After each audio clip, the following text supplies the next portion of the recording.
Đặt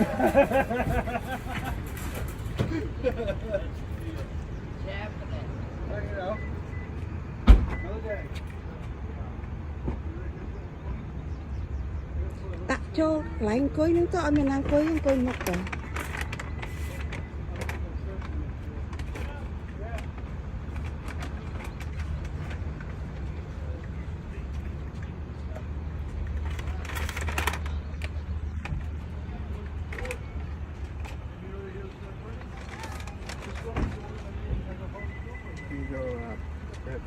vô breakfast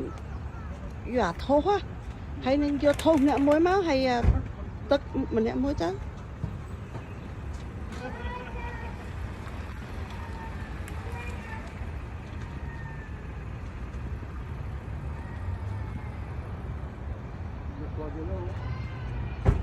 bữa ấy các bạn